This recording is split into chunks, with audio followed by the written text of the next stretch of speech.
¿Qué va a pasar en los octavos de final de esta Eurocopa 2024? Vamos a hablar de ello con una clave por selección, una clave para cada uno de los equipos clasificados a esta ronda de eliminatorias.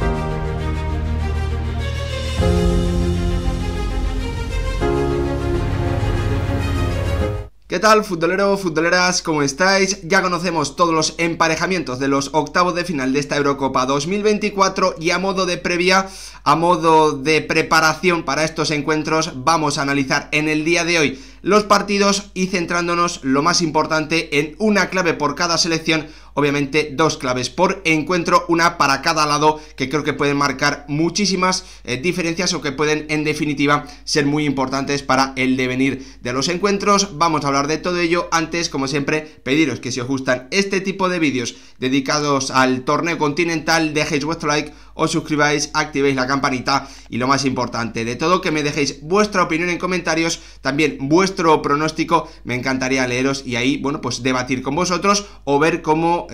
veis cada uno de los encuentros. Lo primero, como siempre, repasar por si hay algún despistado, alguien que no tenga claro el horario, las fechas de cuándo se juega cada encuentro. Le echamos un vistazo rápido. Abre en estos octavos de final el duelo entre Suiza e Italia a las 6 de la tarde y para un par de horas después queda ese Alemania-Dinamarca. Para el día 30 tenemos a las 6 de la tarde ese duelo entre Inglaterra y Eslovaquia. A las 9 juega la selección española frente a Georgia. Para el día 1 de julio, comenzando el mes de julio, Francia a las 6 de la tarde se mide a Bélgica y por la noche tenemos ese duelo entre Portugal y Eslovenia. Para terminar los octavos de final, a las 6 de la tarde Rumanía, Países Bajos el día 2 y cerramos con ese Austria-Turquía que tiene muy buena pinta y que yo creo que puede ser un partido súper entretenido en el que veamos goles y mucho peligro en ambas áreas, conociendo el estilo y la idea de juego que tienen ambas selecciones, aunque como ya os digo, a lo mejor alguna selección en estas claves que vamos a dar va a tener que modificar algo, que cambiar algo con respecto a lo que viene siendo habitual o con respecto a lo que le ha llevado en definitiva a lograr la clasificación y estar en esta ronda eliminatoria. Vamos a comenzar, vamos a ir por orden de los partidos con los que comenzamos los octavos a los partidos con los que terminamos, así que el primer turno tiene que ser obviamente para hablar de ese encuentro entre Suiza e Italia, una eliminatoria que yo preveo igualada, pero en la que para mí la clave para el conjunto helvético es que Murat Yakin siga siendo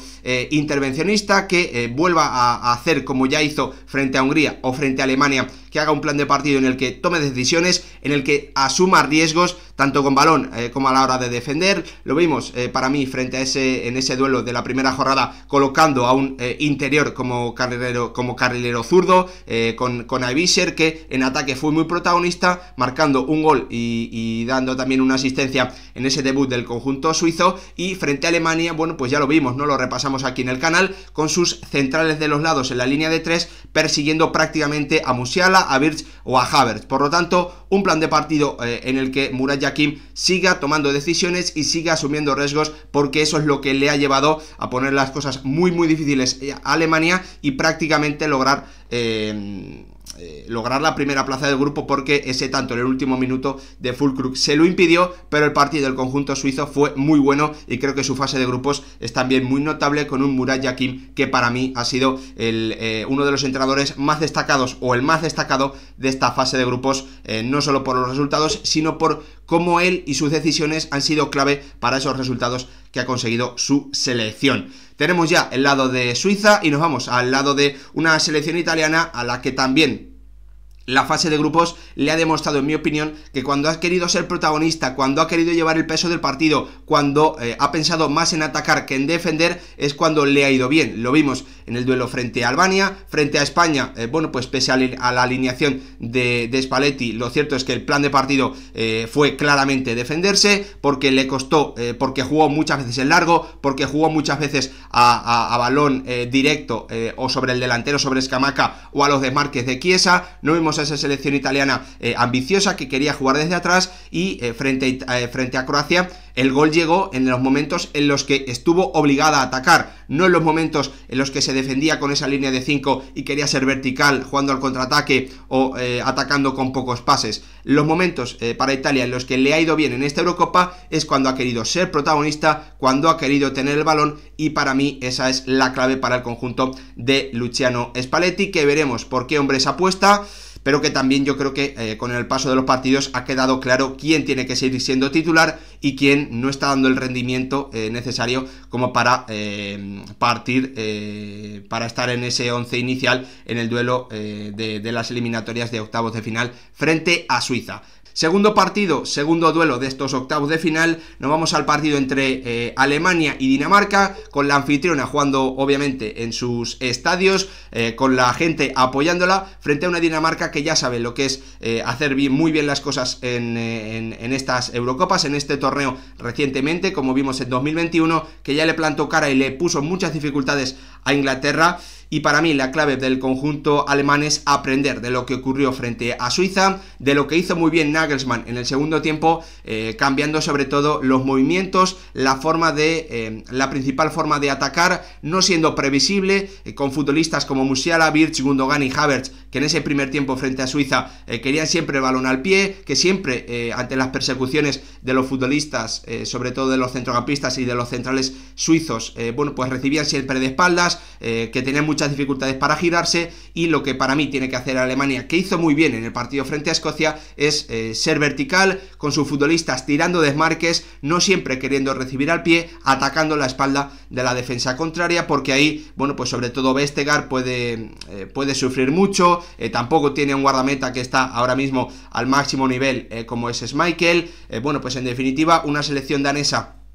que tiene también mucha altura, que tiene jugadores muy corpulentos, pero a los que esa movilidad, a esas carreras, atacar el espacio le puede costar mucho más, y para mí esa es la clave del conjunto alemán, que Nagelsmann mantenga lo que hicieron sus futbolistas, sobre todo en esa zona de la media punta y del delantero, en la segunda parte frente a Suiza, esa movilidad y no recibir siempre al pie, porque eso va a facilitar, recibir siempre al pie va a facilitar los posibles marcajes o la defensa del conjunto danés, al que yo creo que viendo pues las fortalezas y debilidades de esta selección alemana,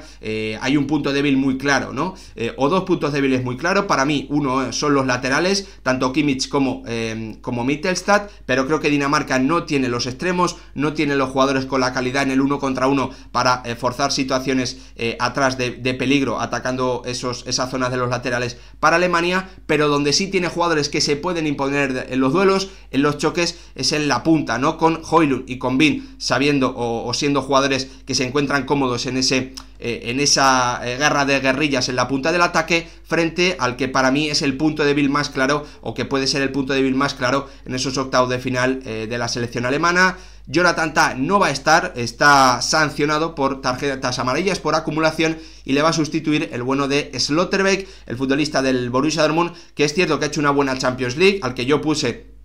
en ese 11 ideal de esta Champions 2023-2024, pero que a mí me parece un central que sufre los contactos, que se encuentra mucho más cómodo teniendo que crear, teniendo el balón, que teniendo que pelear contra los atacantes rivales. Así que yo le diría a Hjulmand, al entrenador danés, que sea directo, que no se ande con rodeos, que no busque demasiada circulación, que ataque una y otra vez el punto débil con Bin y con Højlund, chocando constantemente con Schlotterbeck y con, con Eriksen, o con el delantero que no se esté pegando con Schlotterbeck, estando muy cerquita para aprovechar esos rechaces o esos pases, esos toques que pueda hacer el delantero que se esté pegando con el central alemán. Para mí el plan es muy claro. Dinamarca tiene que atacar constantemente el punto débil que tiene la defensa alemana, y ahí es el protagonista tiene que ser Schlotterbeck en los duelos frente a Højlund y a Bin. Pasamos al siguiente partido, cambiamos de día, volvemos al horario de las 6 de la tarde, ese duelo entre Inglaterra y Eslovaquia, que a priori, si nos hubiesen dicho antes de que comenzase el torneo, que íbamos a ver este partido en eliminatorias, creo que todos hubiésemos pensado en goleada para el conjunto inglés, pero la realidad es que los problemas, el decepcionante juego, el pobre juego y la poca creatividad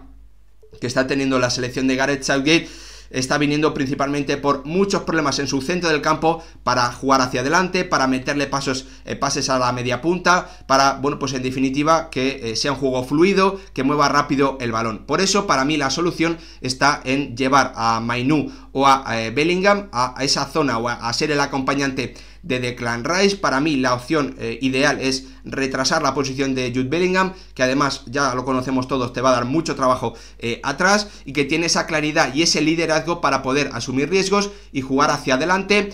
también cambiando obviamente la posición de Foden, dejándolo por dentro y no manteniéndolo en banda, y poniendo en esa posición abierto, teniendo en cuenta también el lío que tienes atrás con Trippier jugando como lateral izquierdo, poner ahí en banda a un futbolista vertical con velocidad que vaya a atacar al espacio y que en definitiva vaya a obligar a la defensa rival a tener que estar también muy pendiente de su espalda y no siempre poder presionar hacia adelante, que es lo que le vienen haciendo las selecciones rivales a una Inglaterra que siempre quiere recibir al pie y que en definitiva no está aprovechando la velocidad de sus futbolistas. Por parte del conjunto eslovaco, ¿cuál es la clave para mí? Y no dudo de que lo va a seguir haciendo: ser ambicioso, querer presionar arriba, obligar a Inglaterra a tener que salir jugando hacia atrás, porque ahí el conjunto inglés está demostrando tener muchísimos problemas. ¿Qué puede ocurrir? ¿Qué puede conseguir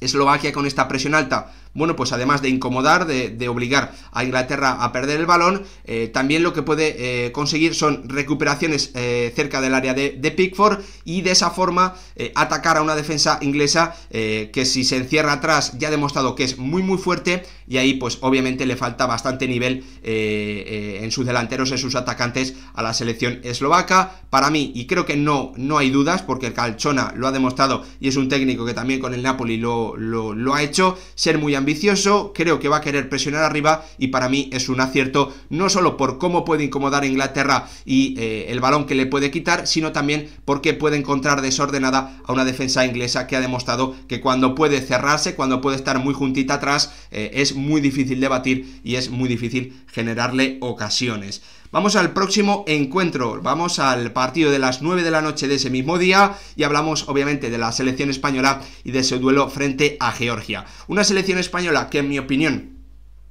su duelo frente a Georgia viene muy marcado por los precedentes, por lo que viene ocurriendo anteriormente, y sinceramente, si no hubiésemos visto esos muy buenos resultados del conjunto de Luis de la Fuente y antes de Luis Enrique frente a Georgia, creo que sería un partido que algunos pensaríamos que sería más difícil. ¿Qué pasa? ¿Qué ocurre? Bueno, pues que España tiene dos piezas en las bandas para las que Georgia no tiene solución en lo individual, porque sus carrileros normalmente, los que vienen jugando de forma más habitual, son extremos reconvertidos, por lo tanto en el 1 contra 1 van a sufrir mucho. Esto me hace pensar que Willy Sagnol va a colocar por delante de esa línea defensiva de 5, va a colocar una línea de 4, es decir, se va a defender en un 5-4-1, y ahí va a tener que sacrificar la velocidad, el esfuerzo de Kvaratskhelia en banda izquierda frente a Lamine Yamal, y en banda derecha, bueno, pues más de lo mismo, ¿no? Eso lo que me hace pensar es que los extremos van a estar, los extremos de España, Nico y Lamine, van a estar con muchas ayudas, que va a ser difícil que encuentren situaciones de 1 contra 1, por lo tanto, bueno, pues tiene que haber movilidad y tiene que haber variantes y tiene que haber recursos. Recursos que ya hemos visto de España también frente a esta selección georgiana, como vimos en esa goleada por 1-7 con Fabián llegando a línea de fondo, atacando ese espacio entre carrilero y central del lado, es decir, atacando la espalda del carrilero, y a partir de ahí, bueno, pues poder llegar a la línea de fondo, poner centros y obligar a la defensa rival a tener que defender básicamente en el área pequeña o en el punto de penalti. Para mí, esos movimientos del interior o del mediapunta, si hablamos de Pedri o de Dani Olmo, son claves para que Lamine Yamal y Nico Williams no tengan que centrar constantemente en situaciones de desventaja y en las que sea muy difícil que puedan poner muy buenos centros al área para Morata o para Joselu en caso de que tenga que entrar más tarde. Una clave un poquito más táctica, y de ahí pasamos a una clave que para mí, bueno, pues ha sido, yo creo que la más difícil de poner, y creo que es una clave más mental, ¿no? Por lo que os hablaba anteriormente, España ha goleado recientemente o ha ganado con relativa facilidad a la selección georgiana, y para mí es muy importante que Georgia se olvide de eso, ¿no? Que la euforia, el haber logrado el éxito histórico de en su primera Eurocopa meterse en los octavos de final, le devuelva la confianza y les haga creer lo que en mi opinión pasaría si Georgia no hubiese perdido tanto en los últimos encuentros frente a España, ¿no? Que es esa sensación de que no te conocen, que les puedes sorprender. Creo que Georgia no cuenta con ese punto y sería muy bueno para ellos recuperarlo, que sus futbolistas, que Willy Sagnol consiga que sus futbolistas vuelvan a tener eso en la cabeza, ¿no? Esa capacidad de sorprender al rival o de como mínimo, bueno, pues llevarle al 0-0, ponerle nervioso y que con el paso de los minutos se puedan terminar desesperando para, o bien, no terminar de acertar en la portería de Mamardashvili o equivocarse atrás y conceder alguna contra que puedan aprovechar los futbolistas georgianos. Para mí, en este partido, por parte del conjunto de Willy Sagnol, la clave es más mental que táctica o simplemente más futbolística, podríamos decir, más deportiva. Es ese aspecto más mental del partido. Pasamos al día siguiente, nos vamos a hablar de ese encuentro entre Francia y Bélgica, en el que para mí la clave es que Didier Deschamps, pese a todas las críticas, pese a que nos aburre, pese a un juego al que le cuesta mucho generar ocasiones en posicional, para mí la clave es que Didier Deschamps no haga nada diferente, que siga creyendo en su idea de fútbol amarrategui, que no arriesgue, que no, bueno, pues cambie las posiciones de muchos futbolistas, nada, que Didier Deschamps haga lo mismo, porque me parece que por el rival que tiene enfrente, por la debilidad defensiva que tiene enfrente, Bélgica se va a terminar equivocando. Francia, con la calidad que tiene arriba, con Griezmann, pese a que no está bien, con Mbappé, pese a que tampoco está bien, pese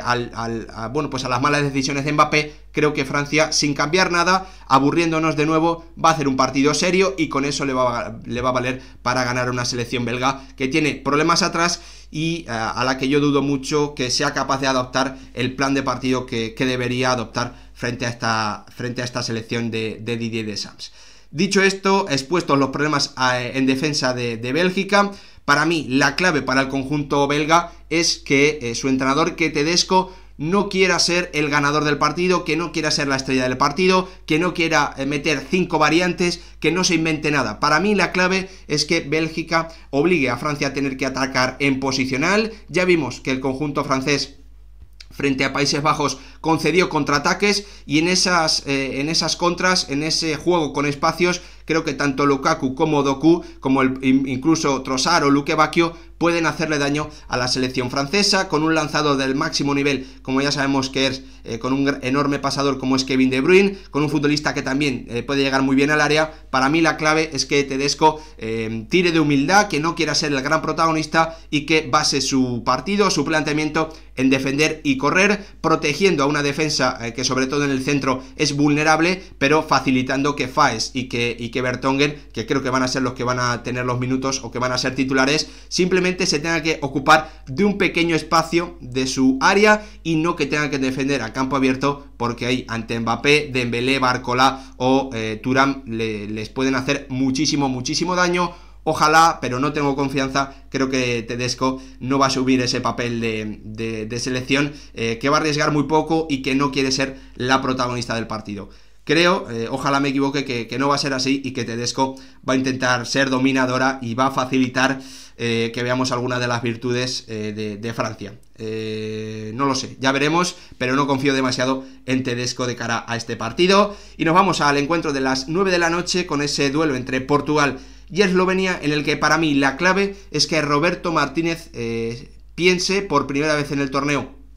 teniendo en cuenta que Cristiano Ronaldo está siendo indiscutible. Para mí la clave es que Portugal se dé cuenta que los jugadores que tienen que ganar el partido, los jugadores que tienen que llevar el peso, los jugadores sobre los que se tiene que centrar el plan son Vitinha, Bruno Fernández,